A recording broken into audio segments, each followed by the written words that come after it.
Well, the Cowboys are 2-0, 1-0 in the division. That means it's Captain Nick's because we're the captain of the NFC East. Until further notice, let's start the show. BJ Nix, are you here? Present. Do we have Spoonie, Timothy Spoonie? Present, sir. Margaret and Mary. Do we have a Margaret and Mary? Yes. Cool. And the margaritas. All right. Class here. We're ready. Let's go. Yes, let's go. Okay.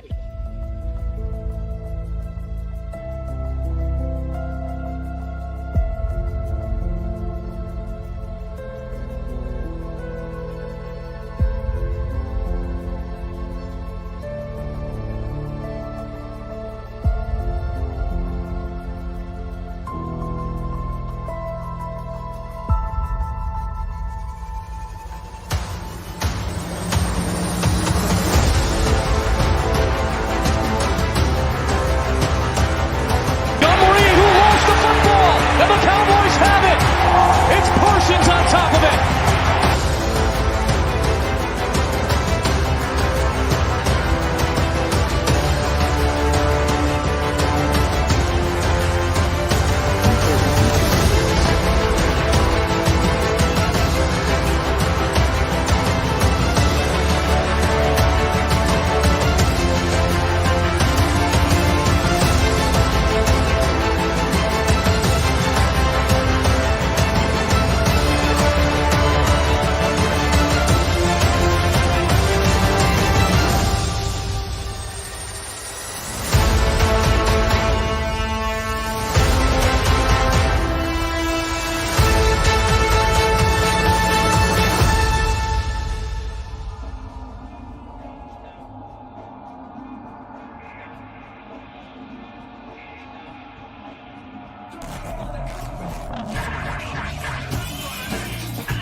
Yes. Here we are. Week 2 behind us, halfway there to week 3. Hope everybody's doing fantastic this Wednesday.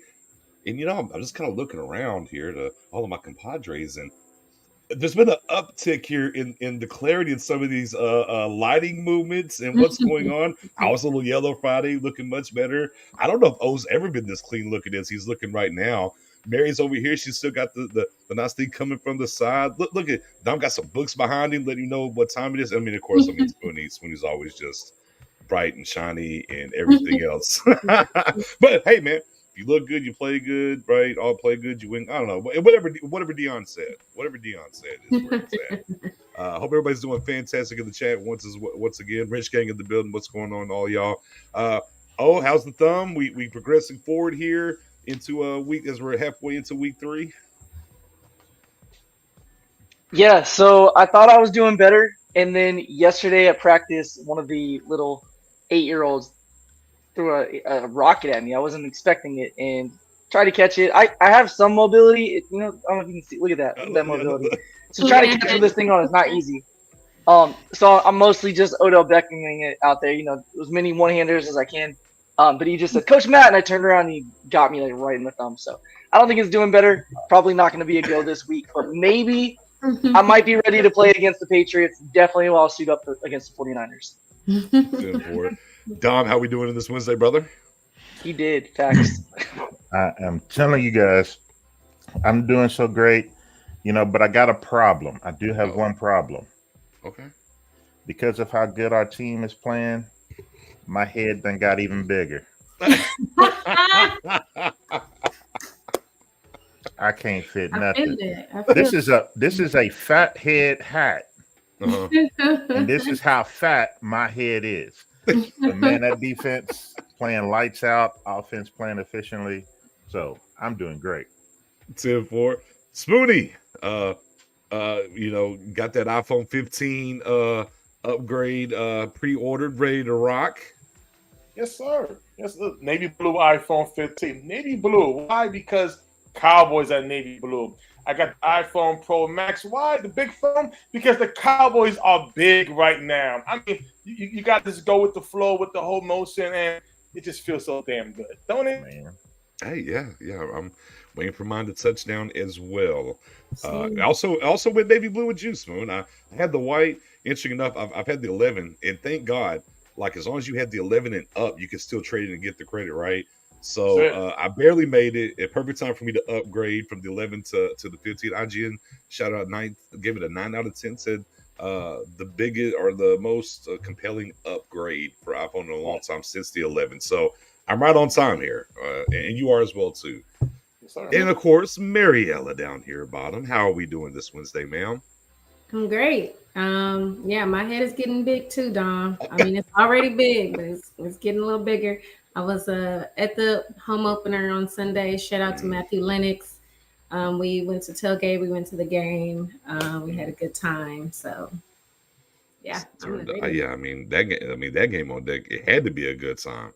No Oh, yeah. offense or buts about it. As the Cowboys do handle business against one of the better defenses in this league, 30-10. Some things to get into that was interesting to me is the Cowboys won the toss, right? They won the toss, right? You know about this defense. You know what it is. You know what your defense is doing. Then the Cowboys said, "Nah, we want the ball first." Now, mind you, when was the last time that the Jets gave up a opening drive touchdown? It's been, I think it's 15 15 games, right? 15 Yeah. of them. Yeah. Let Aiden talk real quick. Go ahead and let him talk. Yeah, our guy Aiden, he's gonna be our new mascot. This Rowdy movement is taking force because before we wanted Rowdy gone, now we know who our next mascot is. Aiden, talk to these people. Can you guys hear it?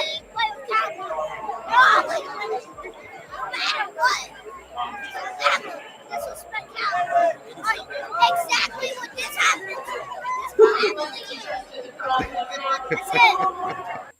That's I it. like that. I like the part. Yeah, that's the part. That's it. But to me, it just kind of rung in my head with the Cowboys. In Schottenheimer and McCarthy talks about it in general of, we want to be aggressive, right? Not a stark difference from the, we're going to take what the defense gives us. Again, you're going against this team. You know what they are when it comes to the Jets and that defense, top 5 defense. Hadn't given up 30 points since week 2 of last year against the Browns, and hadn't allowed an opening drive touchdown in 15 games. And the Cowboys won the toss and said, "Give us the rock. Give us the Rocco." Boy, that's just, it feels and tastes different, doesn't it? Of course, not great is because he went and scored a touchdown, but still making the choice and the opportunity there to do that. And just like that, Professor O's camera's frozen. Everybody screenshot O. His camera is frozen. So let me spin it over there to Dom. I mean, You know what? I don't need a camera to talk. Oh, there it is. Well, go ahead and talk, O. I don't need a camera to talk. So, typically most teams, when you win the toss, you're going to defer to the second half. You're going to play the odds. You want that extra possession to start the half, good or bad. No matter what happens in the first half, you have that chance for the adjustments. Look at that. Look at that face. Lovely. But we took the toss and we set the tone against their defense. And I think all of us knew, especially after week 1, how our defense was going to match up against their offense. The question was, how are the Cowboys offense going to match up with the Jets defense? This is one of those, that comment from Bruce is hilarious. Yeah. Through the wire. Shout out to Kanye. But, we wanted to set the tone, and we did that. We marched down the field with ease against this defense that most of us think is going to be a top 5 defense this season, and we set the tone. And that's what you talk about, whether you're an athlete in the locker room or you're a coach, talking to your players, getting them ready. First play of the game, first quarter of the game, set the tone. Let them know how the rest of the night's going to go for them. Because as soon as you punch them in the mouth, especially against their strength, things get choppy for them because they start doubting themselves. And I loved it personally. I thought it was a smart move. But again, that's hindsight because it paid off and it worked and we scored. But I still like the aggressiveness there too. So. Right. And then, Dom, again, you're being aggressive, right? You're taking the ball so you want to go out here and make a statement. You make the statement. And then it goes back to what we talked about. They're going to run the ball, right? They're going to run the ball. That's what they want to do. They want to run the ball. So automatically there's pressure on Wilson because now you're down 7-0. He comes out, hands the ball off, and immediately D-Law, -4 yards. Now you're at 2nd and 14. It's amazing. You know, everybody's talked a great deal about Mike McCarthy and his game management. They talked about clock management, just overall decision making from the head coach. So for him to be like balls to the wall to say, you know what, from the jump, we're going to get on top of this team. We're going to do something that no team has done in quite some time against them, put up the 7 points. Then I'm going to put my defense out there to just completely shut it down, cause them to go 3 and out, and to have the ultimate confidence, and not only the defense, but also in the offense to think you guys are going to do something with this rock. And we're going to jump out on this young quarterback, and we're going to see if he can really lead that team on his shoulders. And for our defense to show up from the jump, DeMarcus Lawrence doing his thing. And even if he didn't make the play, there were other guys who were ready to make it. Maybe not for a 4-yard loss, but definitely for maybe a 1-yard loss or maybe just no gain at all. And for them to just continue to stack success upon itself, continue that momentum that defense had from the week prior playing against the Giants, it was a beautiful thing to watch. And so hats off to Mike McCarthy, because that is now twice the Cowboys have taken a big old bite out of the Big Apple. Right. I mean, so immediately there, Spoon, you take the ball first, you do something that puts their defense right. It kind of, whoa, for a second, their defense. Then you come out 2nd and 14. Now you're Zach Wilson, Spoony.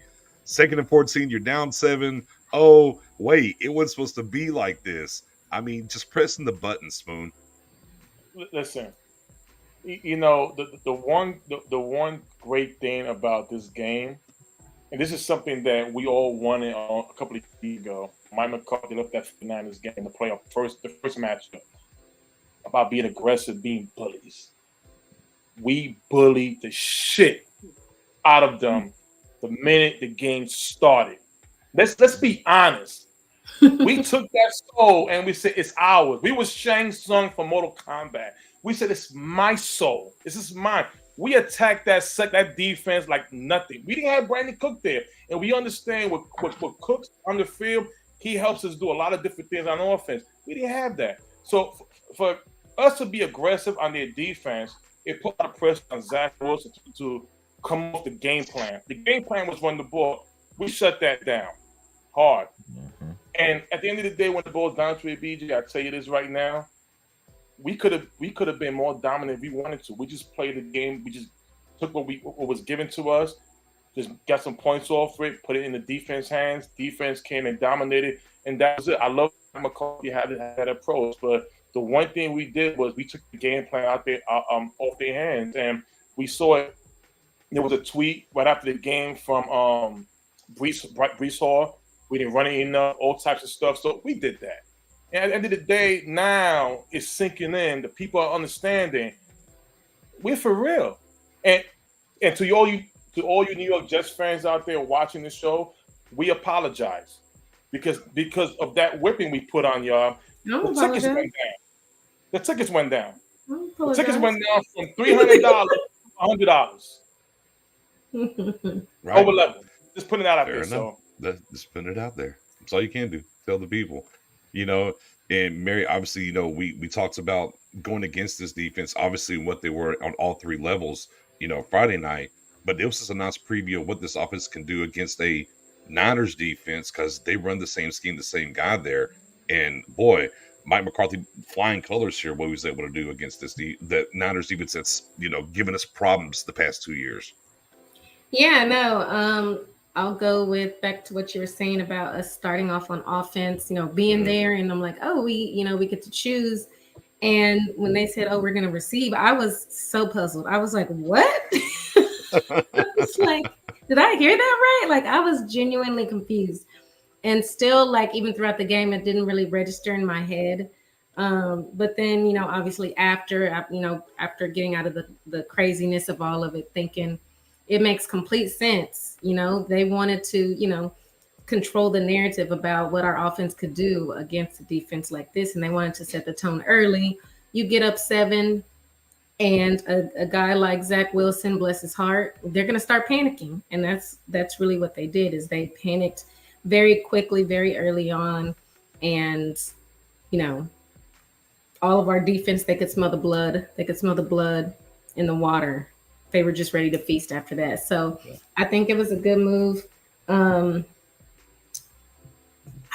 Everything was, you can talk about a few things here and there, but we all wanted to see the offense a little more after week 1 because of the rain. And, the CeeDee Lamb had one of his best games. We got Shoemaker involved.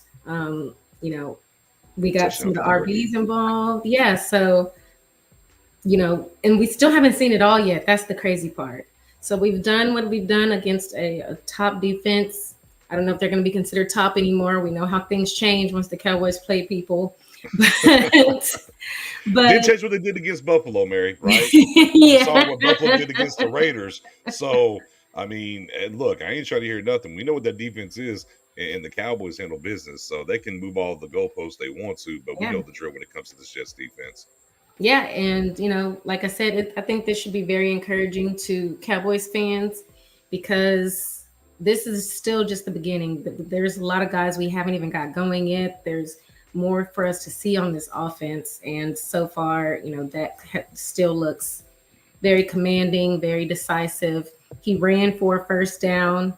He wasn't afraid to move around in the pocket more. It was great to see. And, a great thing about that in the post game from Dak was, and going back to everything they've talked about feet work, matching up with the wide receivers, the routes and everything, he says, my feet told me it was time to run. I thought that was very intriguing. Him saying, my feet told me it was time to go. Obviously, numerous amounts of things to talk about in this game. So what I'm going to do is I'm going to ask each one of y'all a question. Okay? And hey man, the train is rolling. Come on. The shit. We got rooms in the back. We got refreshments. Come aboard. Come on aboard, man. We got you. We got you. Okay. Refreshments. We got plenty of refreshments, the whole 9. Don't worry. But yeah, I think I got a couple of questions I want to kind of ask. I was thinking about throughout this thing. Professor O, let me ask you this. And again, it's one of those things where, we only see the Jets ever so often because of divisional stuff, right? And how they rotate. Do you think the Jets were surprised by the speed of the defense? Oh, I'm sure they were. Yeah, definitely. Yeah. And I think kind of to what we were talking about before, we kind of took things out of their hands, because had we chosen to defer to the second half, they would have come out playing their game plan. We're going to run the ball. We're going to try to get a long, methodical drive, blah, blah, blah. We scored first, and now suddenly they're in catch-up mode from the very beginning of the game. And on their first carry, they have a 3 or 4 yard loss to Breece Hall. And from there, they were like, okay, this is not going to work. But yeah, if you look at our defensive line versus their offensive line, they were completely overwhelmed with the speed of our pass rushers. If you look at the receivers that we have, and, shout out to Jalen Tolbert. We'll talk about him, some of the other guys later on throughout the show. But what we're able to do from our receivers attacking their secondary, I don't think they were prepared for that. But definitely when you look at our pass rush versus their offensive line, and we all knew that going into it. Dom mentioned that as soon as the Giants game ended, the Jets offensive line might be even worse than the Giants offensive line. And I'll let Dom talk about that, whenever he gets his chance. But I definitely think they were not prepared for the speed. And it's one thing to say, well, yeah, you beat the Giants. You guys see them all the time. You haven't seen us. You're not prepared for us. We have that advantage because it's something new that you're not used to. And then we got out there and they were like, holy shit. It's just, it happens sometimes in sports. I see it on film. I know what their tendencies are. And then early in the game, CeeDee Lamb has a deep pass on you. Early in the game, Tony Pollard's open in the flats. Like it's just one of those things. You watch the film, you know it's coming, and then they are just too athletic and you can't stop it. And when that happens, you start having that gut check moment like, oh no. Panic starts sinking in. It's anybody who's played sports has had a moment like that. And I think the Jets early on the game felt that, this is just like the Giants the week before. Like, what are we going to do? And you start to panic. And when you do that, you make poor decisions. You try to force things that aren't there. Zach Wilson, shout out to him with the 3-interception game. And things like that happen. So, yeah, I definitely think that our team speed, because the Cowboys' speed across the board, offense, wide receivers, tight ends, running backs, even our offensive linemen are athletes. Like, the Cowboys are super, super athletic. And there's not a lot of teams that can do that.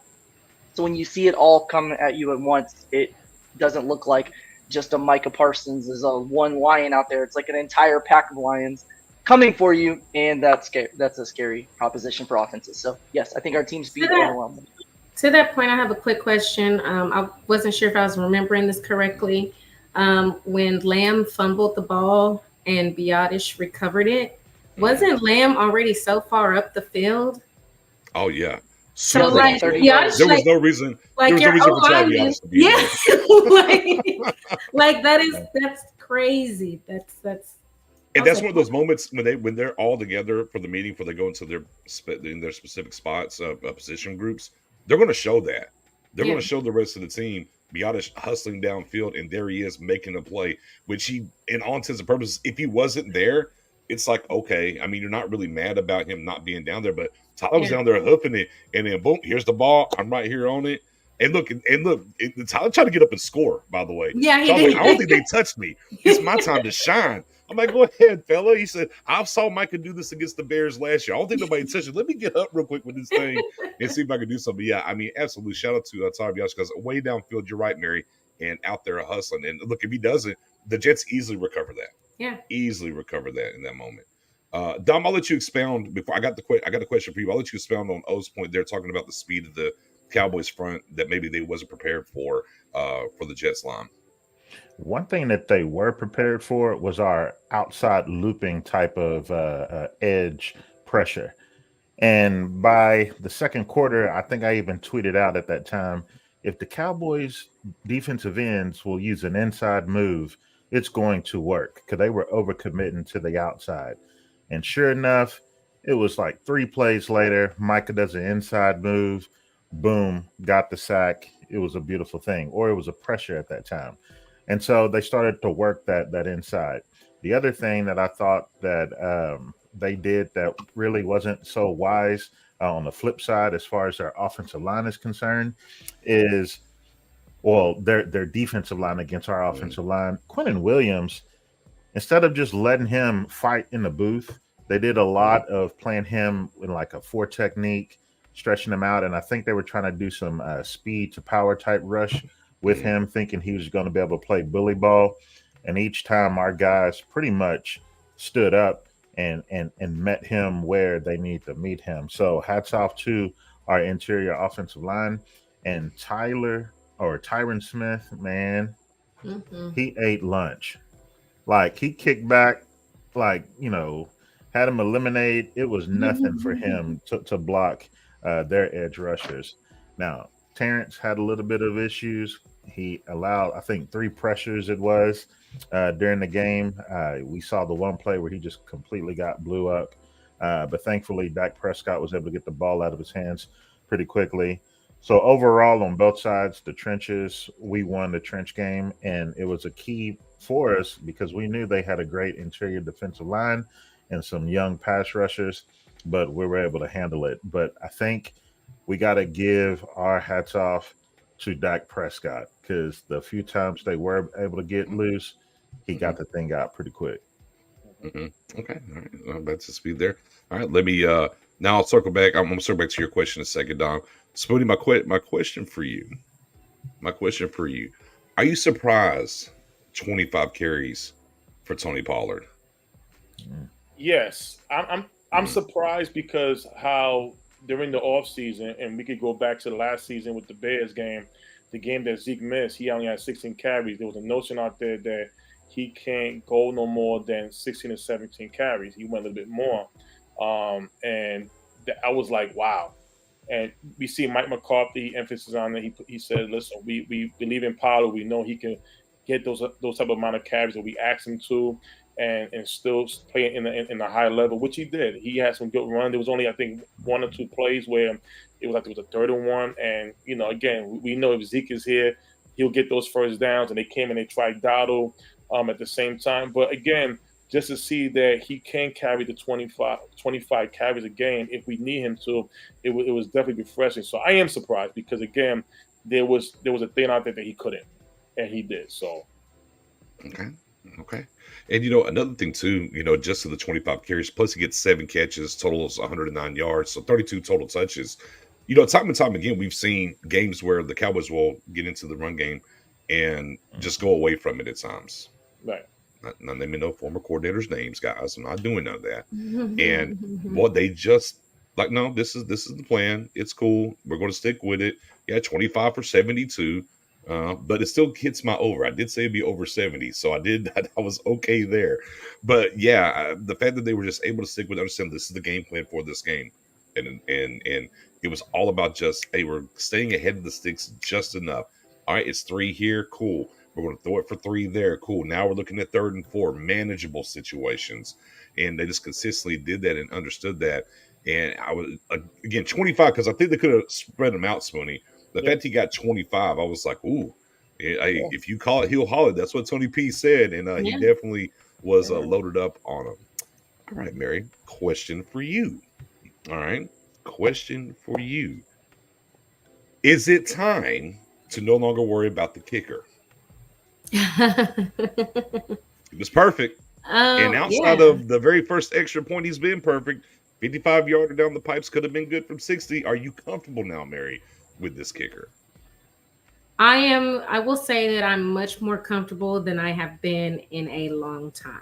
It's been a long time coming as far as, okay, I'm not like clenching everything, just hoping he gets this kick. Spasming.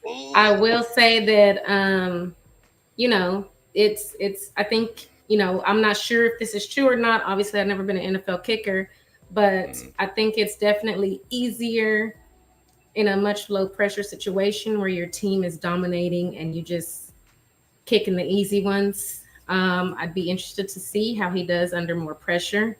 Hopefully, maybe if we're lucky, we don't have to worry about that. But, Right. that would be the only thing that I would say, okay, is he going to be, a clutch guy that, like, when that's how we need to win and it's that one field goal at the last minute, can he do it? Right.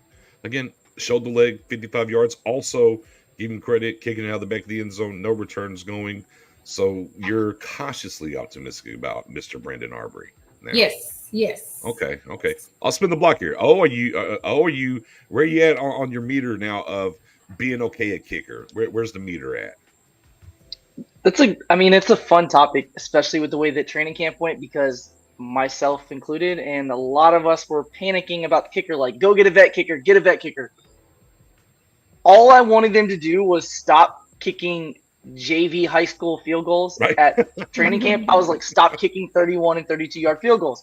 I just want to see how this dude who's never made a 50-yard field goal in his life in a game does from distance. Now we've seen it in training camp in the regular season, so I'm good. I don't ever want to see him kick another 50-plus yard field goal. I don't think any of us do. But it's nice to know that if we need him to, he can do that. So I feel pretty good right now. But until I see a kicker, I think there's some PTSD with the way that the Maher situation went last year, where he was so good.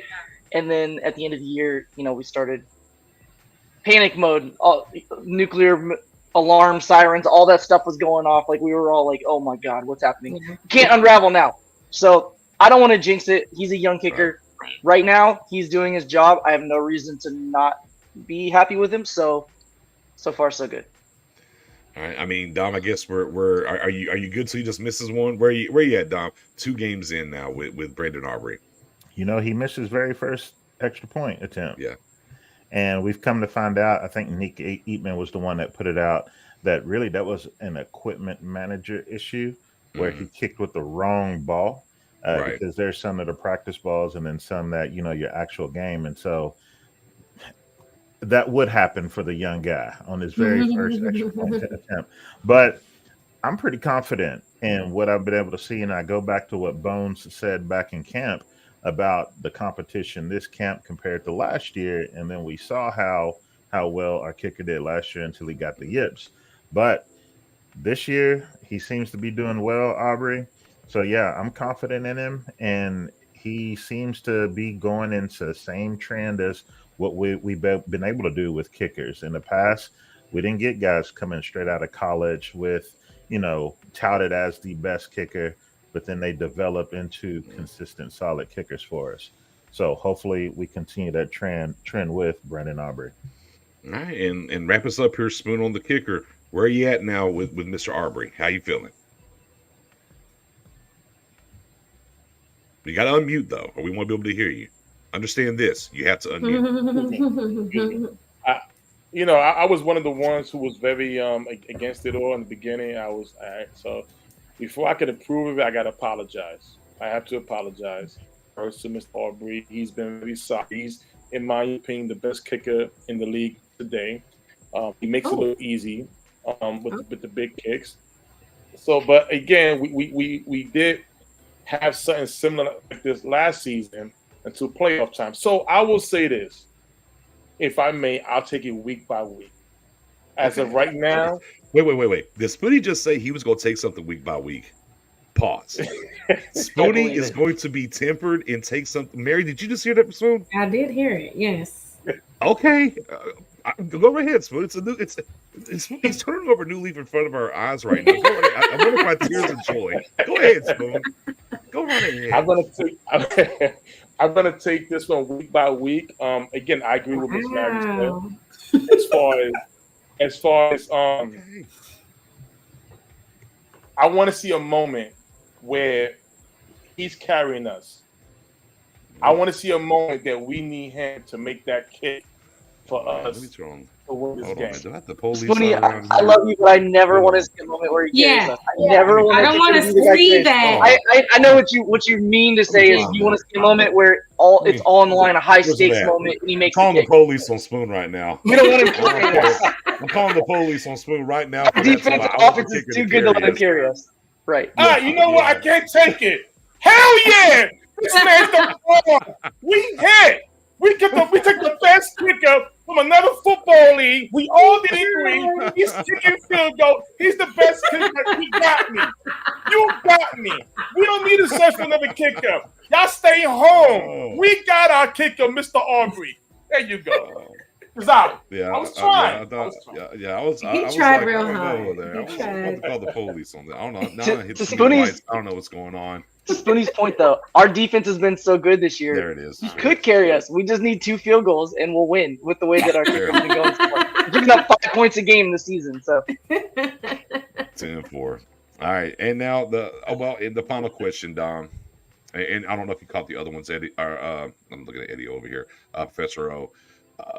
The carries, real quick. Let me get you real quick on this. So, 25 carries and ended up being 32 touches for 109 yards for Pollard. Are you surprised that Pollard ended up with 25 carries? I mean, I'd be lying if I said I'm not surprised. That I am surprised. Sorry, I'm not. I am surprised. Yes. Let me back my words up for a second. Go ahead. I'm surprised because I wasn't expecting us to have a time of possession of 42 minutes. I didn't think we'd have 90 plays of offense. So I did expect him to get carries. I was thinking it'd be 15, 16, something like that, like kind of what we've seen, because we were going to give the other running back some of the carries. I didn't expect this to be a 44 carry type of game, but I'm glad to see it. Some of the concerns that people had with Zeke moving on was, can Pollard handle that workload? Can Pollard be good in pass pro? Pollard has a 100% blocking efficiency so far in pass pro, and he has already had a 25 carry game 2 weeks into the year. So kind of starting to check off some of those question marks that people may have out there. So it was cool to see. I like it. I like Tony Pollard having the ball in his hand as much as possible because he's an explosive playmaker. But no, I did not expect that at all. I was thinking it'd be more like 15, 16 carries, maybe 25 touches. Right. I think that's the number, and the conversation a lot of us have had is, correct. I don't really care if he carries the ball 25 times or not, but I'd like him to touch the ball 22 to 25 times a game. So yeah, it was cool to see. Yeah, and them sticking to it, right? We've seen game plans from the Cowboys in years past start, and then they wane away from it, and they just stuck to it. All right, Dom, and the final wrap up on the questions here. Another thing we've pounded the table 4 times over recent history was feed your playmakers. Now, we talked about, and I asked the question about Tony Pollard. They absolutely featured and highlighted CeeDee Lamb. And, I mean, we just haven't seen that. So we went into a game against a very good defense here, Dom. They featured Pollard. They obviously had a game plan. They were getting Lamb the ball. Were you surprised by how much they had designed and went to Lamb that much in this game? I was surprised, but I was pleasantly surprised. Because when you think about this time last year, what were we saying? What was the collective thought on CD Lamb at this exact point last year? We were concerned about the drops. Yeah. He was having some early season woes, and we were going into last season thinking, can he truly become wide receiver one as they shipped Amari Cooper off to Cleveland? We gonna anyway. Y'all seen that, but yeah. So he definitely solidified himself last year as he went down the stretch as being that true wide receiver one. But we're actually starting to see CD Lamb level up. He crept into the top 8 receiver talk with what he did last year. Now we're starting to think, hey, is he now reaching that elite status where consistently he can be the guy for the Cowboys? So it was definitely a pleasant surprise to see them target him 15 times. What did he get? 11 catches, 143 yards, a touchdown, whatever it was. Well, I don't know if he scored in that game, but I can't remember. But yeah, hats off to CD Lamb and the connection that he has with Dak, to have Dak trust him as much as he's trusting him. I liked how they moved him all around the yard. Why just, be stubborn and let him go against their top corner who doesn't move around himself? So move Lamb. Last year you did well with moving him around. Don't be stubborn. Continue to do your thing and keep targeting your top offensive weapon in CD Lamb. All right. Now, a couple things I want to highlight. Look, and we last week it was Turpin with the carries, and we talked about it Friday and said, I don't think we're going to see that again. I think that's a week to week kind of thing. Right. Deucemeyer got some looks and put some work in, did he not? Early too. It was early. Yeah, I think that's what surprised me. Like I think we all kind of assumed there's going to be some package, on a week-to-week basis where we see Deuce Vaughn, and some weeks it might be greater than others. But it was early in the game, like that. Him getting an entire series, it was a 3 and out to be fair, so it was only 2 plays. But getting a series nonetheless early in a game that was still close at the time surprised me because that's usually where maybe Rico Dowdle gets that. He's running back too. But I think that's something that we're gonna have to separate ourselves from idea-wise is labels. Like the Cowboys pass rushers, it doesn't really matter if you're pass rusher 4 or 6, you're gonna get snaps. Doesn't really matter if you're tight end 2 or 3, you're gonna be out there. Luke Schoonmaker's tight end 3 unofficially on the depth chart, and he was out there very early in the game. He got red zone looks. Running back 2, running back 3 in this offense may not really matter so much. So it was cool to see. And just something about that number 42 jersey. I know people were clamoring for him to get a different number after training camp. Yeah. I love it. It just looks so cool out there. You just don't see it. I was very excited to see Deuce Vaughn. I did want to mention real quick before we move on the CeeDee Lamb conversation. CeeDee Lamb is 5 for 5 when being targeted on third down for picking up a first down. He has a 100% first down rate on third down targets, which is cool. But the thing I'm most excited about, first off, it's great to see us feature our best players anyways. But it's exciting to see that they're scheming him open. Like, for years, we've been like, how do the other teams get their best players open? And we're everything to our best players, like double coverage, threading a needle to get the ball to him. It's like everything is a contested catch. And there were several plays, and shout out to CeeDee Lamb, he did make 2 very tough contested catches. But there were several targets where he was open. He had, I think, 3.5 yards of separation against the New York Jets defense on his average target. That's crazy. Like the league-wide average is like 2.3 yards or something. Nobody on the Jets offense. I think Garrett Wilson had like 2.1 yards or something like that, and he's one of the best receivers in the league. So it's cool to see CeeDee Lamb not only get the ball, not only make plays, but be featured, move around. We're attacking from the slot. We're attacking outside. He's picking up first downs. He's making the tough catches, and he's also getting schemed wide open. And that bodes really well for our offense. So just want to say that real quick, and then we can move back to Deuce Vaughn. Look, in this West Coast, there's just easy buttons that they can press at times. And we've just seen that over the first 2 weeks. I mean, we saw it last week as well, too, on the third down where they kind of, not a pig play, a little rub, and he's wide open for a big gain. And we saw it a couple times today, too. And that's just some of those easy buttons that we talked about leading up to the season that's within this offense. And, I'm gonna save that for a second. I'll end this segment there before we go forward. Let's go to Dak Prescott real quick. We haven't really talked about Dak. Efficient, 81%, right, completion percentage in what he did. And unlike Josh Allen, he never hurried or got impatient and said, "I'm going to take the deep shot and just put the ball in harm's way." The only time he got in trouble is just like basketball. If you're about to pull the three, ladies and gentlemen, you pull the three. Pull the That's three. what you do. You Yeah. pull it. As soon as you double clutch on the You three, can't. it's probably not going to go in. And Dak had that. And he's like, I'm going to let it go anyways. And Sauce almost took one to the house. But outside of that, just efficient, took what it did. And then as soon as the defense was coming down and sitting on stuff, that's when, you're talking about he gets slammed up the sideline wide open. Just I guess in a lot of ways, right? This offense isn't where it's ultimately going to be because of the preseason work, whatever the case is. So it is a building thing in process, right? When it comes to that. But I say all that, and here's I guess ultimately the question for that is Mike McCarthy and how we've seen him call has seemed to tap maybe into Dak into something. And what is it that you think he's tapped into when it comes to Dak? Go right ahead, Don. So, I was trying to tell you keep cooking with that thought that you had, because what was the MO on Dak Prescott in his early career? Like dink and dunk. He really didn't have a strong arm when it's beyond the intermediate throws. So going 15 yards down the field. He's an inaccurate quarterback.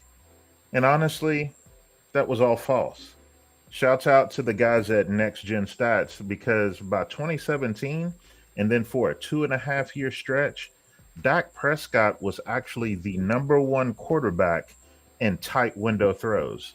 And the way that they define tight window throws is where your receivers have less than a yard of separation. And as a Cowboys fan, you hear that, and anybody that wants to defend Dak, you go, yeah. Look at that. We got a precise thrower.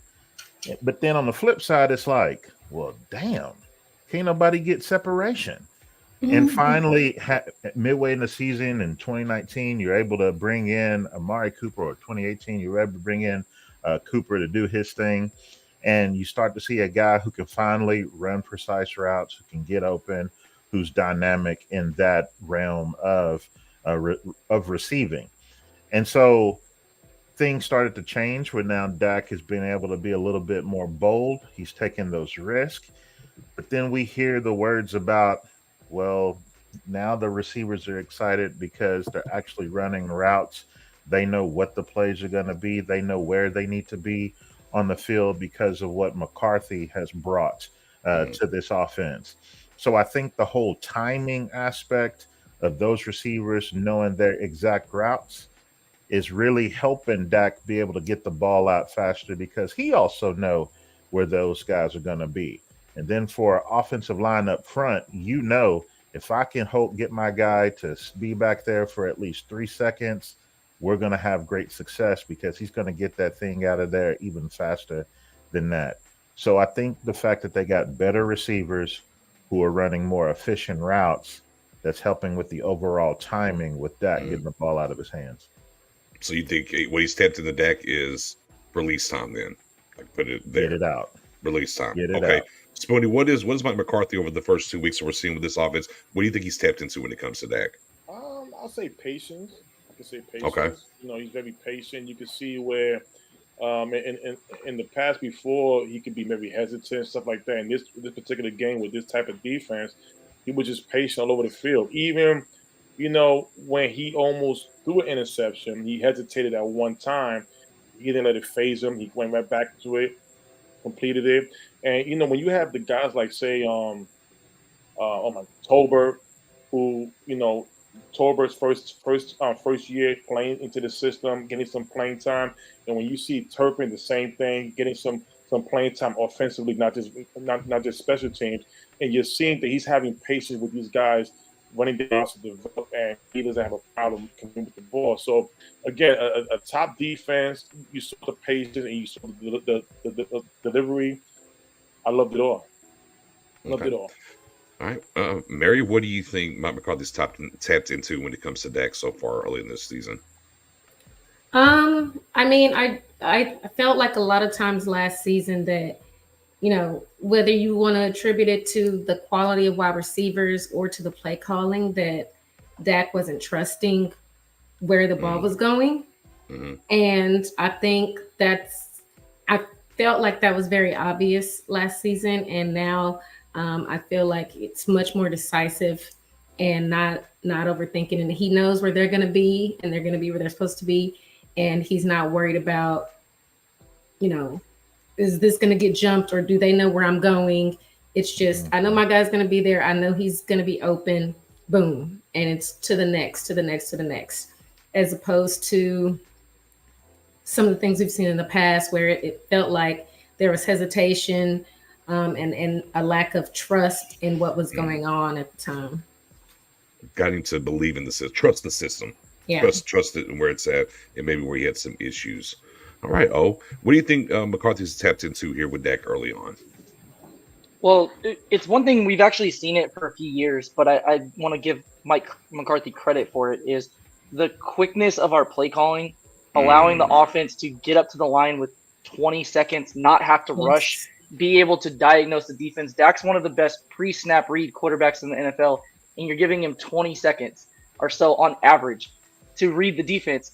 What it does in addition to that is it makes substitution very hard for a defense too, because the Cowboys are already up to the line. If you try to run somebody off, we can snap the ball and get a free play out of it, pick up free yardage. So it kind of forces the defense to be kind of stuck in no man's land.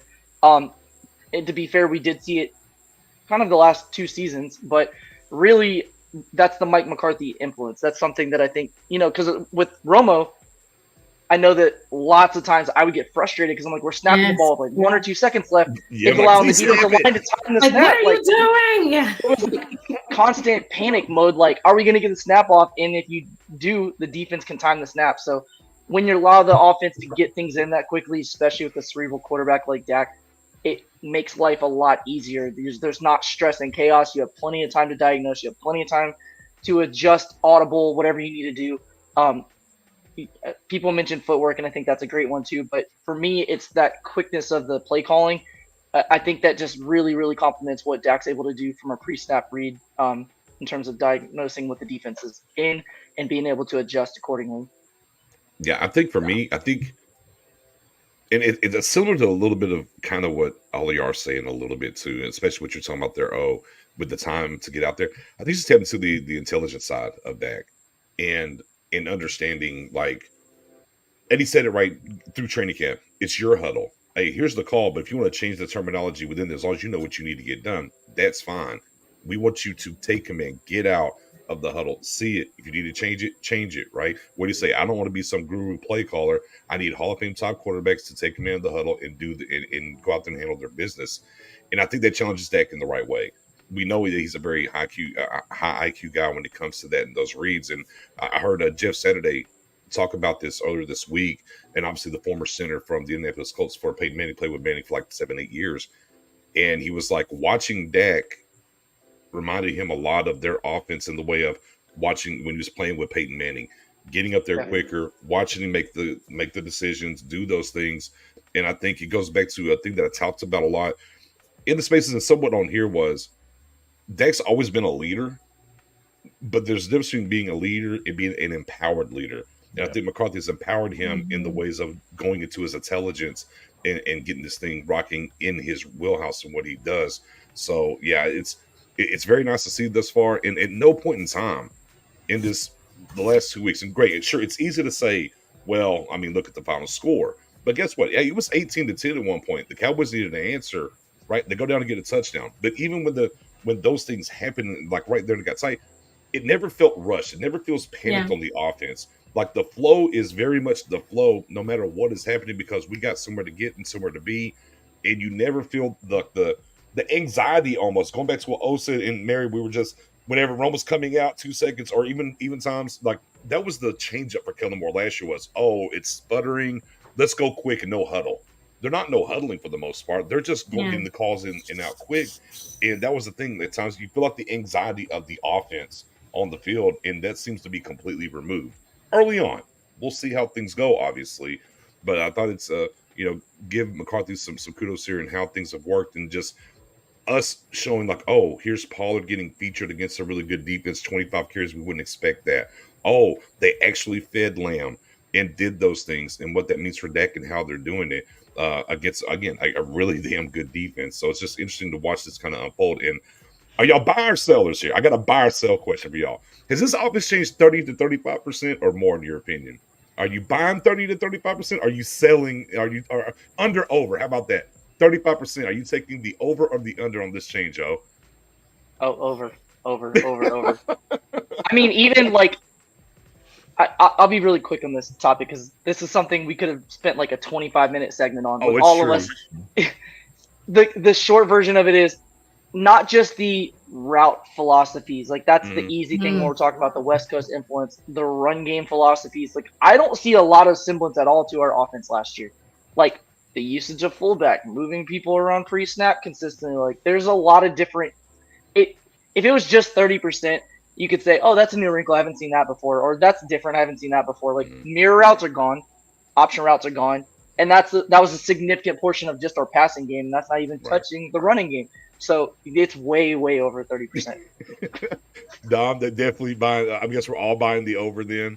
Oh, definitely. And my heart rate and my blood pressure appreciates it. Like literally, like I even said after the first game, I was like, it was just so weird. I never felt like, when they were doing something on offense that, that panicky feeling that I would get before, like it just has felt so calm.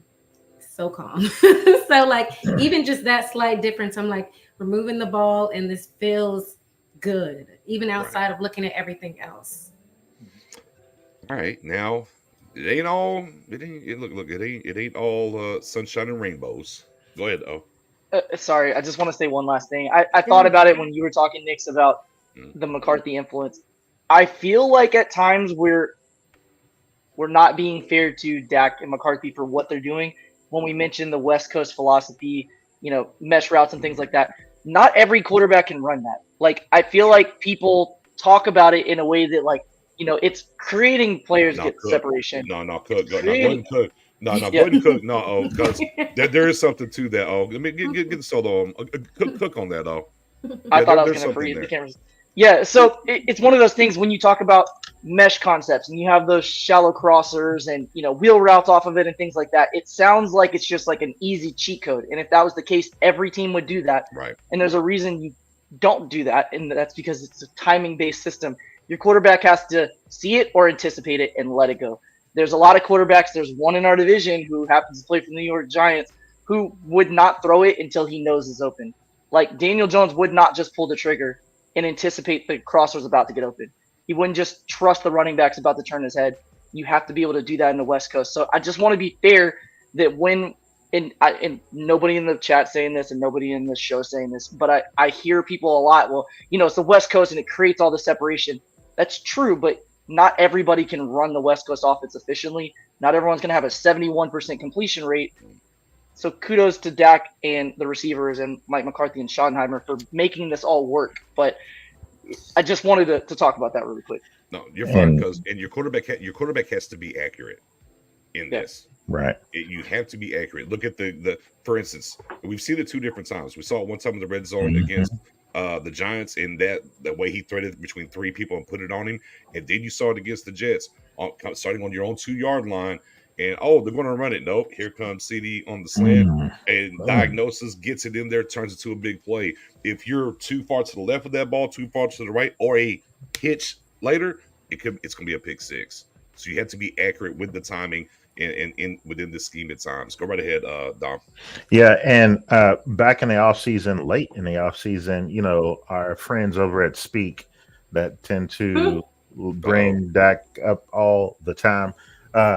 Those guys had Rick Bucher on, who's a sports writer, and Bucher mentioned something at the end of one of their segments after everybody else has pretty much trashed the Cowboys and Dak Prescott. He mentioned that he doesn't see Dak really getting much better. In fact, he said if he does, it's going to be marginally better. Mm. And at this point in a quarterback's career, you already know what they are. And then he asked the question of what quarterback do you know has actually gotten leaps and bounds better at this point in their career?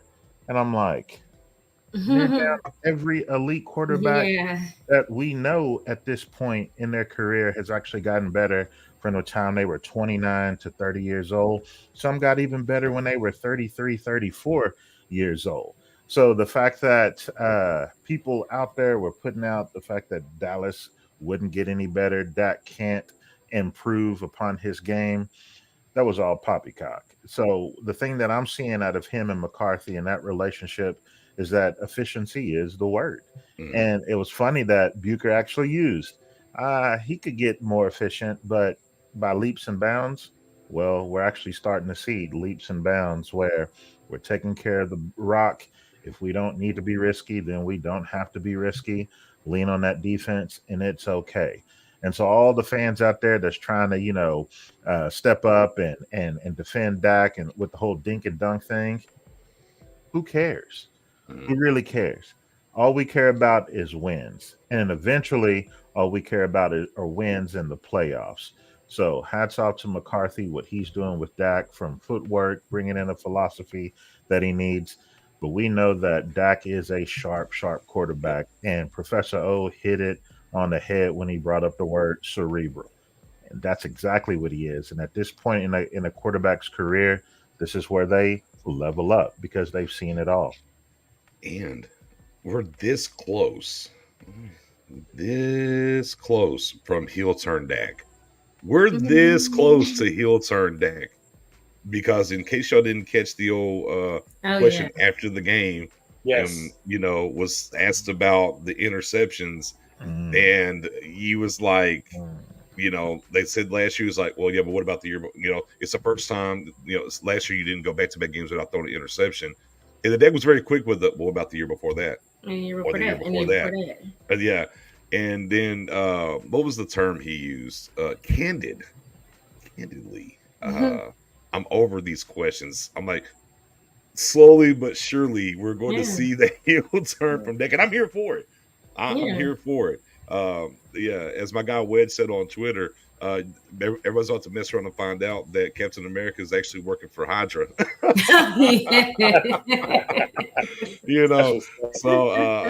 It was intriguing in that point. Arrogant Dak be upon us. I'm okay with it in that realm. So, but to pivot off of that, no, go ahead. Go ahead, Swoon. I'm sorry. How about the Javon Curtis huddle before the game started? He's getting everybody hyped up. I love what he said. He goes, "You'll let nobody disrespect us," and he pointed at Dak, and nobody should be disrespecting you.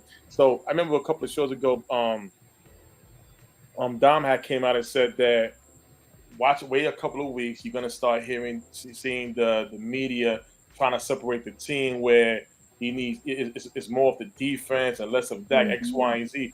And I love the fact that we're seeing video highlights, whether it's game prep before the game or whatever. You always see these guys defend their quarterback, and to me that speaks volumes. This team is locked in. They're locked in together, and again, they're listening to the media. They're hearing what's going on. But when Dak said after that game about what about the year before that? Listen, that heel change. Listen.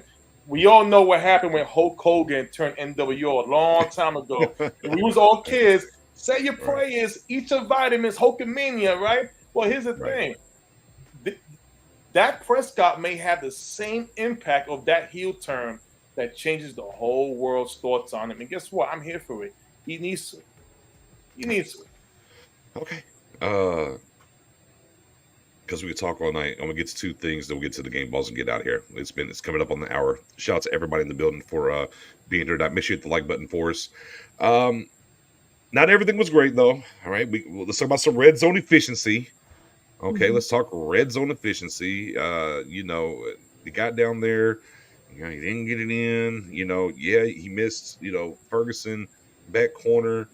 But on the other side, they ran the nice little rub route. Lamb was wide open, jumping up and down even, but Dak didn't see him over there. The runs inside there obviously didn't work. Worked on, we didn't get an opportunity to even talk about the daggum. Oh, you scored a touchdown. Oh, there's a penalty roughing the passer. Let's go take it and go to the one analytics at play. And they run it in and get it in. But then another times they couldn't get it in. So are you concerned or not concerned with the red zone? Oh.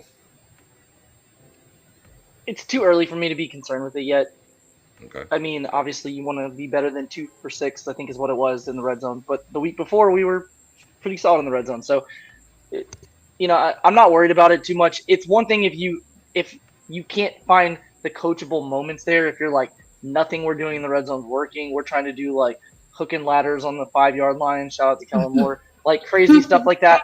Then I would be like, I'm panicking because we're having to settle for field goals. But I saw an opportunity where if Hendershot would have followed his blocks, he would have scored. I saw the very next play, Rico Dowdle do the exact same thing. And I'm like, that's an easy coachable thing that I can correct the next game that converts. And then we had the play where Dak threw the ball, just kind of missed, and we had 2 receivers open. You mentioned CeeDee Lamb. So, like, it's there to be capitalized on, so it's not a play calling issue to me because I see the PCP. I see the vision there, right, of what they were trying to do. We just didn't convert. And we played against one of the better defenses in the league, so I'm going to just tip my hat to them and say they made the plays and we didn't. But if it becomes an issue moving forward, I'll worry. But as of right now, I feel okay because, again, I see the vision, and there's a lot of close calls that if it would have flipped our way, we could have been, 4 for 6 or something like that in the red zone, and we're not even having this conversation. So I'm not worried yet. Yeah, to me, it was just about execution more than anything is where I was at. Mary, are you concerned, or do they just need to execute better? No, I'm not concerned either. Echo a lot of what Professor O said. We were playing a really good defense, and really good defenses. One thing that makes them great is having a good red zone defense. And so, we were moving the ball downfield. Like, I don't even think we settled for any punts. Did we settle for any punts? I think we had one, maybe one. One or two. Used to this offense, even if we were having a high scoring game where, there'd be a lot of times where we, do something wild on the opponent's other side and we're punting already. There's none of that. This offense is moving, it's just still in its infancy. And like you said, a lot of these are coachable things that like you can go back and see, okay, this is something we can correct for next week. So, and also definitely a lot less, no penalties. So that's another huge difference. I would say penalties in the red zone are something I'd be a little bit concerned on because if you remember, Tony Pollard had a touchdown. We had a penalty and then had another play and then had a penalty. So we backed ourselves right out of scoring. But that was only one drive. See, but that's one drive. Yeah. That's the difference in going 50% being 3 for 6 versus 2 for 6 because of penalties. Penalties are not always drive enders, but they can be, and especially when you're in the red zone, you're going to end up settling for a field goal if you have 2 penalties down there. So I do agree. I would mention that, but again, I think it's all execution, like you said, next. Yeah, and I do think that definitely compared to previous times, like that's not been as big an issue as it would have normally been. Yeah, set this up on a tee for me. Yeah, Doms. Is it issue play calling or just more execution here? It was execution. Because really the play calls were even good. McCarthy fell on the sword. I don't know if y'all heard his post-game press conference where he pretty much threw himself under the bus for not calling good plays and even use an explicative while saying it. But really, on that very first drive, the drive that y'all are thinking about, where we got the penalty, that was on Tyron Smith. Like, it was a hold call. And it's like, all right, one of the things that I saw an issue down in the red zone for our offensive line is they were so used to combo blocking. That's been the new thing with Solari, where they're using the shoulder block, and then the idea is to peel off and get a second layer guy if you can. But whenever they got into the red zone, it was more single blocks. and they struggled just a little bit on those singular blocks. And there was a play where Tyron just simply stumbled. He just stumbled out of his stance, and he had the wrong guy in front of him to stumble, which was Quentin Williams at that time. Quentin just hit a simple swim move and completely stuffed the play. But there was nothing wrong with the concept of the play or the design of it or even the blocking scheme. He just stumbled. And then you saw the nice little jet sweep tight end to Hendo. He just didn't turn it up when he should have turned it up. And then the very next play, when you watch how it was blocked, um, that play was kind of doomed to begin with. That's one where you kind of just wish, hey, let's do an audible or just use a timeout if you need to and call something else because the Jets were ready for it. And Rico decided to bounce it to the outside when he probably should have stayed inside and just muster whatever he could have gotten. That's one of those for the if we had Zeke crowd people, you might look at that play and go, yeah, Zeke would have just ran, full bore straight ahead and tried to find a little crease and just muster his way through for a score. But overall, it was good play calls. It was just poor execution, even down to the nice little, if Dak could just got a little bit of touch, Gotcha. maybe you get a touchdown there. The one thing other than that I kind of was like, man, they should have on one of the drives just throw a fade route. Instead, they just ran it and, kicked the field goal. But, throw it at the back pylon, see what CD can do or Michael Gallup, which is the one good thing that he can do, and just see what you just set me. Oh, you just set me up for the final piece. For the my final piece goodness. here, Dom. As we put you on the tee, you return to put me on the tee. Yeah. All right, we don't go too long on it. I'm just going to simply go around the panel here. Spoonie, are you concerned about Michael Gallup yet, or is everything okay for you? Okay. It's gonna bring you up. Here's the thing. We didn't hear enough off season about him. All we heard was injury free. It's about him getting back on track. I know it's been 2 weeks. He did get some looks. He got he caught a nice catch on Tuesday. On Tuesday last week, this past Sunday. We want to see more, but I'll say this: I'm not alert about it yet because it's still early. We don't know what else they got in store for him, and I'm pretty sure he'll get it going. But again, you expect if we know CD Lamb, you want to hear Gallup. Now that he's back from the injury, we didn't hear so much last season. So, but I'm not concerned yet. Not concerned. All right. Mary, are you concerned about Michael Gallup? Or are you okay? I really don't know. I don't know how to feel about it, honestly. Because you can look at week 1 and our game plan for week 1. And I can see why he wasn't used much, and I can see why he wasn't used much in week 2. So I don't know if I'm fully concerned yet. But I do think we need to get him going sooner rather than later, and I will definitely be concerned if it doesn't happen within the next 2 weeks. Okay. Dom, concerns for MG13 yet? Or just hold on, we're getting there? Bruh. It's straight up concern for me. Oh, okay. Straight up concern for me. And here's why. I'll be quick. In the run game, I'm watching Jalen Tolbert absolutely eat people's lunch. Even when he whiffs or, it's not the greatest, he will absolutely try to eat your lunch as a receiver blocking. Michael Gallup had done that too earlier in his career. I'm also seeing a Jalen Tolbert run a little bit more of a crisper route than I saw out of him last year. You see the development, the upward trajectory. Mm-hmm. I'm looking at Michael Gallup and I'm like, yeah, you've never been like this, precise route runner. But goodness. Like, I got a lot of my understanding of what receivers need to do to help get themselves open from guys like Professor O, who played the position. And I'm not seeing it out of Michael Gallup. But I'm watching rookies and stuff doing it on the team. And it's like, what's really going down with Mike? And so for him to only have 2 catches for 13 yards on the season, it's not like any of the other receivers outside of Lamb are doing much as far as the statistics, blowing it up. But when you watch plays where he's not getting the ball, it's almost like, is Dak losing some trust in him? Or is it where Dak just knows, like, these are the specific plays and things that I would only go to him for?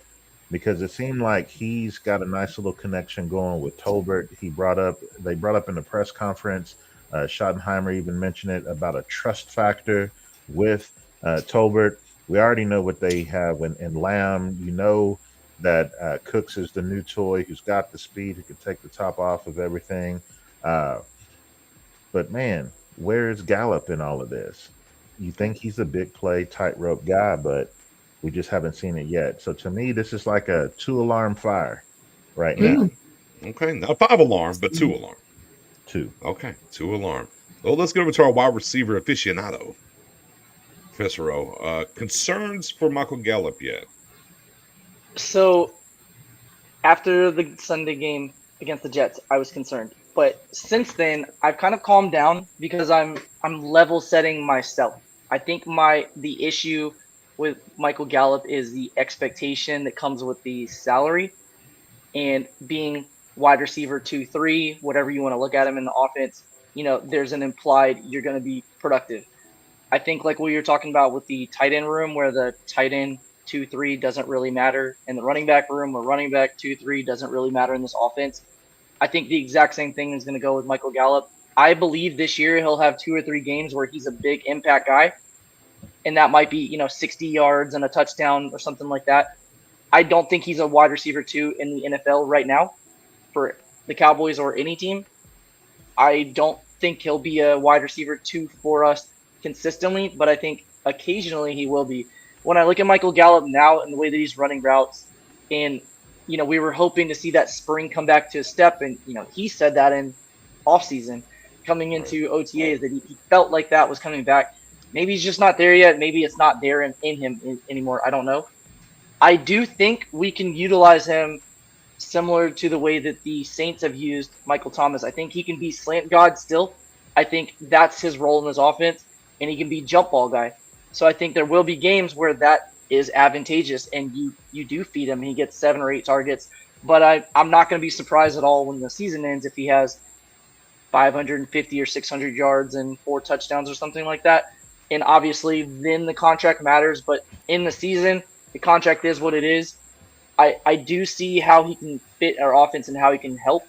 But I also need to remind myself the Michael Gallup that I thought was going to be a legit wide receiver 2 is not going to be a wide receiver 2 in this offense. He's just not with Brandon Cooks back and with Jalen Tolbert. So for what he can do, I think it's going to be situationally. He will have some games where you feel that Michael Gallup's coming back, and it may be 2 or 3 weeks in a row. But I just don't think he's a consistent top-end wide receiver 2 or even a top-end wide receiver 3 right now. But there will be certain matchups where it pays off. No comeback routes. No. Yeah. Yeah. Like comeback routes needed just things like that. And we're up against the clock, but something I did want to touch. We saw some 10 personnel there heavy in the second quarter. I thought that was interesting. I just wonder what was it that they saw that made them go to 10 personnel there for like 2 or 3 drives. I haven't really got an answer on that, but something I want to talk to y'all. We can table it for now as we're running a little late here to get to these game balls. But I do want to have this conversation about the old 10 personnel stuff and what do y'all think y'all saw on that. But with that being said, it is time to give out some game balls. Professor O, let's leave with your game ball because this is a little bit of saving the best for last because we haven't talked about him much during our breakdown or recap of the game. And what better time to talk about this gentleman than now? Yeah, I mean, it's very much so low-hanging fruit, but I'm going to go with Micah Parsons. It's a right-hanging fruit, though. It is so tasty. It's a delicious fruit. He is doing exactly what he did in training camp in the regular season, where it didn't matter if it was Terrence Steele, Tyron Smith, or let's go, double teams, triple teams. He just ate them alive. Micah is in year 3 at a completely different level than he was as a rookie. and as a rookie, he was ridiculously good. Micah Parsons made NFL history, which I don't know why it's not being talked about more, but he became the 6th player ever in NFL history to have 10 or more multi-sack games. So that's 2 or more sack games in the first 3 seasons of his career, and he did it 2 weeks into season 3. He already has more multi-sack games in 2 seasons and 2 games in his career than J.J. Watt, who's a future Hall of Famer, had in his first 3 seasons total. J.J. Watt had 9. Micah already has 10. Like, what Micah's doing, you hear it all the time with great players. Like, appreciate greatness, respect greatness, be aware of it. Like, what you're seeing now, and I know that there's a Nick Bosa in this league, and I know that there's a T.J. Watt in this league, and there's an Aaron Donald in this league. We're blessed in this era to see multiple really, really good players, but Micah's special. Like, he is at a different level. So I want to highlight him. And the strip sack, how beautiful was that? Like, that was ridiculous. That was just absurd. 9 pressures. Didn't matter if he was rushing from rushing the A gap. Didn't matter if he was outside. Didn't matter if we double teamed him. Didn't really matter what they did to him. His pass rush and explosiveness is just crazy. There was one play where he was on the right hash. It was an end zone view. So he's on the right hash, outside of the tackle. Does it inside stunt. Zach Wilson is on the left hash. Micah closed that gap in like less than half of a second. It is crazy how quick he is.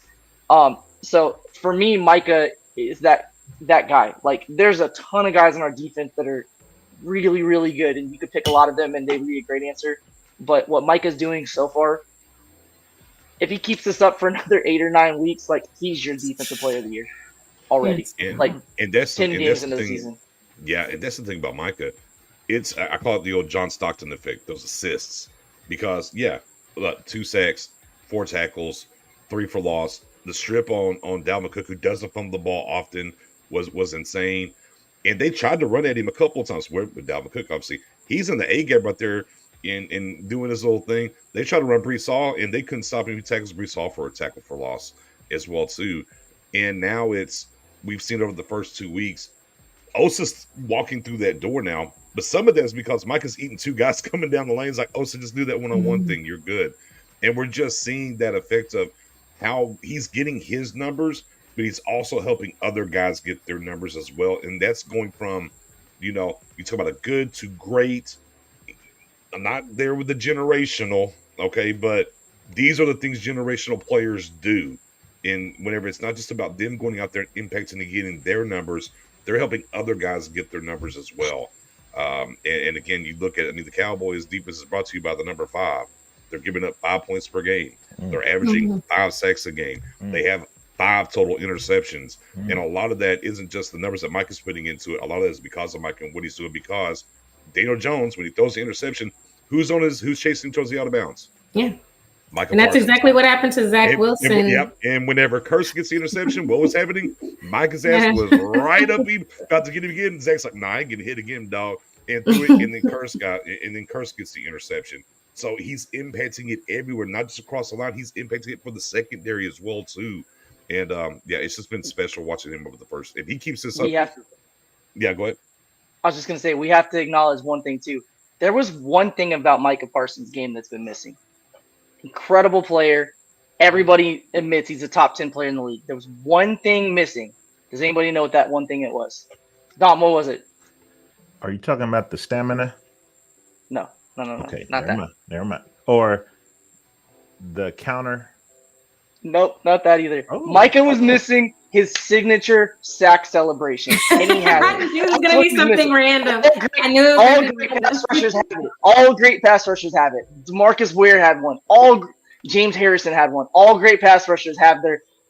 Jared Allen had one. Like, they have their move, and we haven't seen anything from Micah, and now he has the lion prowl or whatever you want to call it. But now that he has that, the NFL, you're done. Sorry, guys. You can't block him. Yeah. He has a signature celebration. You're going to see it about 18 or 20 times this year.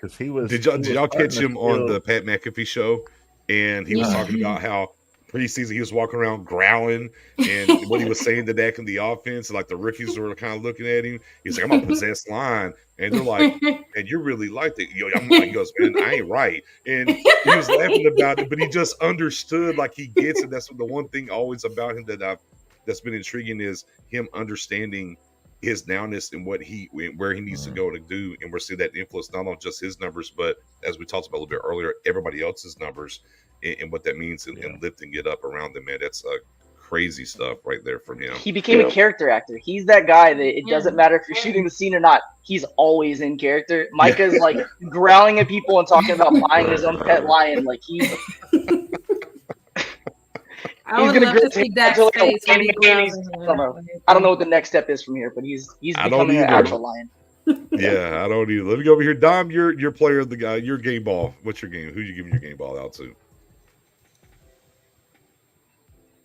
Odiggy? Odiggy, yeah. Odiggy Zua? That brother, Odiggy Zua. Odiggy.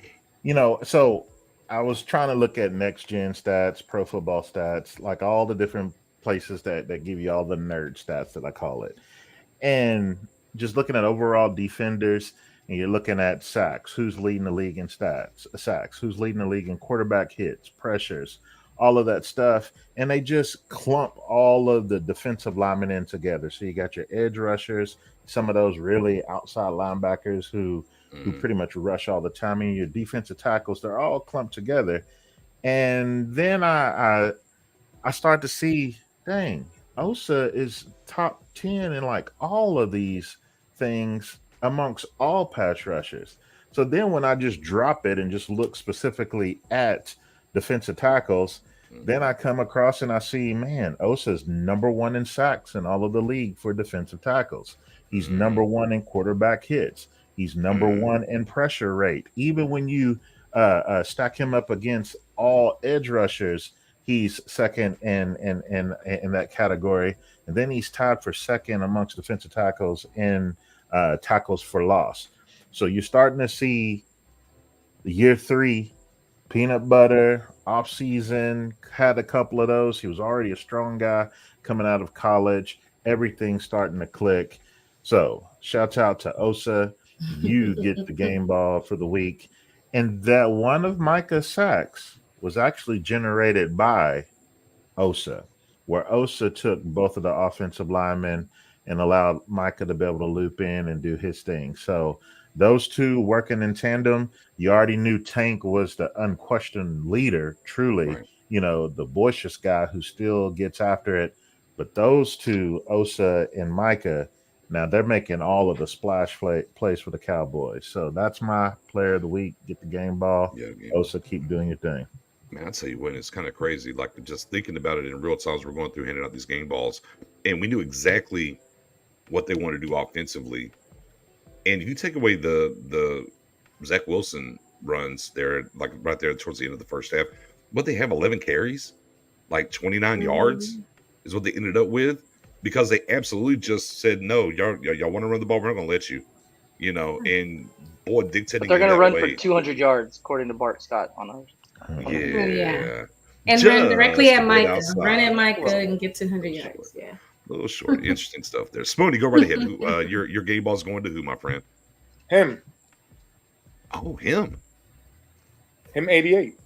Him 88. All right, Him CD Lamb. 88. CD Lamb. Okay. He has shown that he will be the next great Cowboy wide receiver to wear that number. Michael Irvin, Des Bryant, and forward. He went on that field against the Jets secondary and really went to work. No Brandon Cooks out there. Mari Cooper's with the Cleveland Browns. It was him and everybody else who played the assignments when it was asked them to do, they did. But him took over. Him was a scoring machine. Didn't score no points, but he drove that team offensively to where they needed to be. And I'm gonna say this. I can't say this. Him is making a statement that maybe he is the best wide receiver in the NFL. Maybe he is. And at the end of the day, Mike McCarthy said something last season.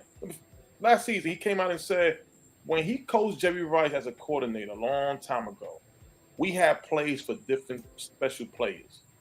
And he made sure on Sunday that he basically put things out there for CeeDee Lamb to execute and dominate, and that's exactly what he did. And that catch over the middle where he got flipped, still got up, sniffed his finger, says first down. That play spoke volumes. He's tough. He wasn't scared. And I feel bad moving forward for every other secondary we're going to face because I don't think we're going to face a defense similar to the Jets moving forward. So I'm going to say him is going to be – I have the numbers in his career and more than any other NFL wide receiver is playing today. So I'm giving it CeeDee Lamb. CeeDee Lamb it is. Mariella, your game ball's going to who this week? I mean, I agree with all of those. 1,000%. They're great. But you know, I'm going with Dak here. He, you know, was on the hot seat all summer, all off season.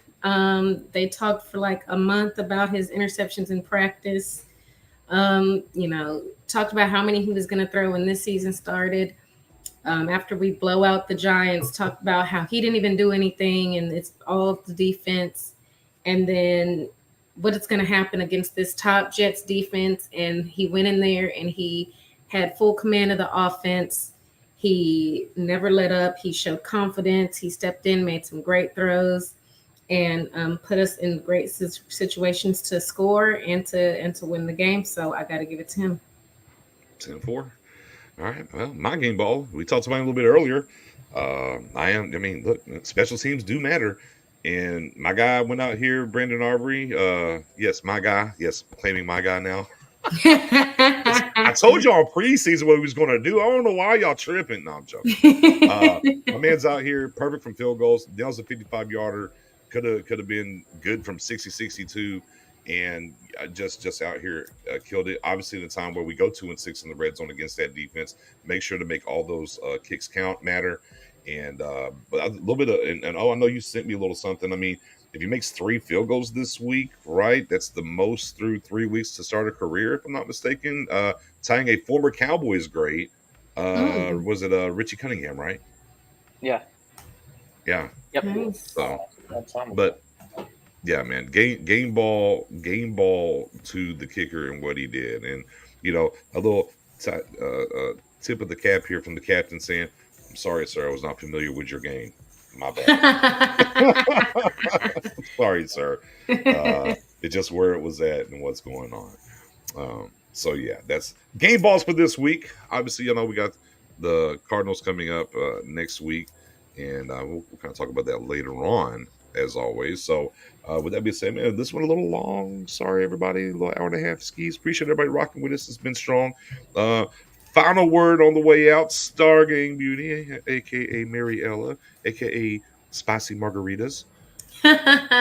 Yeah, excited about this matchup against the Cardinals. Started to talk about it. You know, let's make it 3-0. 10-4. And Luda says, and I've been saying it, especially in the spaces. I mean, we're 72-0, so we're not. I don't care. I mean, it is what it is. I'm gonna start changing that to 20-0, so we're not, though. I need to get that energy going. I like and that. Rocking. But Spoony, last word from you, my guy. Run, beware. He's coming. Mike is We're coming. here. We're here. It's different. It's different now. Dom, last word for you, brother. Hey, unfortunately, I won't be with you guys Friday night because I am performing a wedding of Let's my go. nephew, tying the knot, doing this thing. But because scripture is going to be all throughout the wedding ceremony, it makes me think of scripture with this team. We got a lion and we got a lamb. Woo. You're right. The lion and the lamb. You're right. Then there's a scripture in Isaiah that talks about the wolf will lie next to the lamb. And I'm like, man, we got the wolf hunter, right? Ooh. Then it talks about, you know, the oxen being in the field too. And who do we got man in the middle on the defense? Ooh. Osa. Jonathan Hankins. Hankins and Osa. I just think about all of these guys on our team that have this animal kingdom thing going. And then Micah getting these multiple sack games. So the animals going in 2 by 2 on the ark. Then I'm thinking about the Ark of the Covenant being that coveted thing. You can't touch it. You got to walk out before it with the priest. Okay. Man, I'm just seeing that shiny object that's starting to come into focus. Oh, I'm preaching over Talk here. that talk. I mean, hey, man. So we got to cross some Preach. water. We got to cross some water first. But man, Mike McCarthy is sticking that staff down. Oh, That water is about to part. Ooh. And Dan Quinn is going to be the priest leading us in the front as we cross on dry land. So, Dom, is it gonna rain for 40 days and 40 nights on the NFL? on all other 31 teams, Yes. on all 31 teams, but it's going to be a good Friday night. I know y'all going to kill it. So, man, get after it. I might try to jump in, tune in. I might be dancing the dance floor with a little. You gotta do what you gotta do. Yeah. You gotta do what you gotta do, man. So, but of course, definitely give your nephew all of our love and congratulations. What a time to be alive in such a monumentous moment, in his life too. So man, make sure y'all fire up the chat, man. Loud the fire chats for Dom's nephew, man. Salute and Dom, hailing the procedures there. Professor O, last word for you, sir. Yeah, thanks for making me go up to that one, Dom. We should have saved you for last. Next time, put that in the chat so we know. Yeah. So that I'm not stuck. Sometimes the Lord just moves you. You don't know what's going to happen, and sometimes the Lord just moves you. Yeah, that's okay. So no, that was phenomenal. Real quick, happy birthday, Trayvon Diggs. Today's his birthday. Don't know if you guys saw that or not, but happy birthday to him. So I just want to point out what the Cowboys are doing so far, how ridiculous it is. Giants fans spent the entire offseason telling me that they had a top 3 coaching staff. We beat them, and they immediately said, I don't know. They got to go prove it to me again. Their media said that, and their fans and content creators said, I don't know about Daboll anymore. I don't know about Joe Shane. They got to prove it to me. Then we heard, well, yeah, it's Zach Wilson, but the Jets defense. The Jets defense is going to be able to stop the Cowboys. Nobody scores 30 points on the Jets. And we mentioned last week on the show, last Friday, the last time somebody put up 30 points was week 2 of 2022. Maybe we'll get some week 2 magic and we put up 30 points. And now their fan base is saying, is our defense good enough to carry us with Zach Wilson? All the stuff that fans thought they knew about their team kind of goes out the window when they play the Cowboys. So the question I have, and I don't know the answer, is what are the Cardinals going to do after this game? Like they already are in draft mode. Their fan base is in draft mode. They're already envisioning Caleb Williams throwing to Marvin Harrison Jr. or whatever combination of players they're coveting right now. This is the game where I don't really have the easy answer for that because I don't know that there is one. But we saw last week, you never know in the NFL. The Cardinals played the Washington Commanders close week 1. They got up big in the first half against the Giants, and then at halftime they were like, "Oh, what are we doing? We have a draft pick to worry about. Let's call off the dogs." But the Cardinals are second in sacks this year. I think they're tied for second in sacks. They're up there in takeaways too. So the Cardinals defense is solid, but this game, I already know what's going to happen. We're going to blow them out. We'll talk about it on Friday on how that's going to happen. And then ESPN is going to say, but they played the Giants and they played the Jets and they played the Cardinals. And then it's going to go into week 4 and week 5. And they're like, well, they played Mac Jones and the Patriots. And it's just Brock Purdy and the 49ers. Like, nothing we do is good enough. And I'm okay with that. I'm not going to let ESPN and talking heads bother me about this team because I'm here for the ride. I got my ticket punched. I'm sitting back in my seat, and I'm just enjoying the trip to February.